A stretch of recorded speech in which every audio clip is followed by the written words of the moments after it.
최근 생활고에 지친 장애인 가족들의 사망이 잇따르면서 사회적 참사라는 비판이 제기됐는데요. 장애인 가족들의 현실을 가늠해 볼 수 있는 실태조사 결과가 나왔습니다. 사회 안전망 없이 장애인 돌봄과 치료가 오롯이 가족들의 부담이 되고 있었습니다. 보도에 황구선 기자입니다.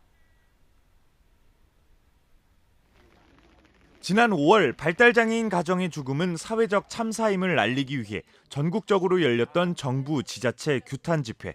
생활고에 시달리다 사망한 이 땅의 발달장애인과 가족을 위한 추모 공간이 원주에도 마련됐습니다. 사건 직후 지역 장애인 가족의 현실을 가늠할 수 있는 실태조사 결과가 나왔습니다. 원주시 장애인가족지원센터가 원주 지역 장애인 가정 대표 166명을 대상으로 한 설문조사에서 장애인 주 돌봄자는 엄마가 125명, 80.6%로 압도적이었습니다. 생활비는 100만 원 이하 11%를 비롯한 응답자 44%가 200만 원 이하 생활비로 한 달을 나는데 재활치료비와 활동지원 등 돌봄비, 의료비 같은 장애 관련 지출만 생활비의 64%를 차지했습니다.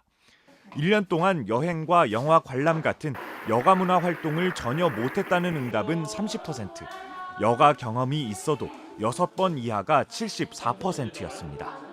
응답자 90%가 장애인을 돌보며 어려움을 겪었는데 심리적 스트레스, 사회활동 제한, 육체적 피로가 어려움의 70%를 차지했습니다.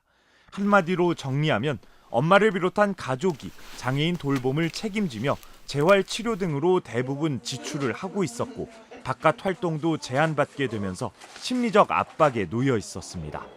그나마 장애인 자녀가 학교를 다닐 때는 교육기관 돌봄과 지원을 일부 받을 수 있는데 20살 성인이 되고부터 돌봄은 오롯이 가족들의 몫이 되면서 더욱 암담해지는 상황입니다. 보호와 돌봄이 되고 끝나고도 지원이 있고 해서 그리고 또 그때는 또 우리도 젊잖아요.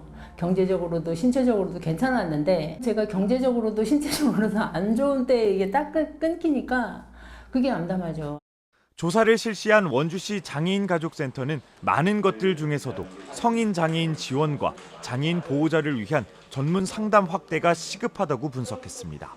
성인기 장애인분들을 위한 프로그램이 가장 시급하게 필요한 걸로 저희가 나타났고요. 그리고 장애인 보호자분들을 위한 상담 프로그램 그리고 가족분들이 함께할 수 있는 여가 문화 시설이 더 확대되어야 된다고 생각합니다. 센터는 강원도 차원의 장애인 가족지원센터를 설립해 전문 인력을 양성할 수 있는 체계를 만들자고 제안했습니다. 현재 운영되고 있는 원주와 춘천, 강릉, 홍천 4곳의 장애인 가족지원센터를 총괄하고 나머지 14개 시군에도 설치해 나가자는 겁니다. 강원도는 당장 예산 문제로 강원 장애인가족센터 설립은 어렵지만 기존 4곳 장애인가족센터 지원을 확대하겠다는 계획입니다. MBC 뉴스 황구선입니다.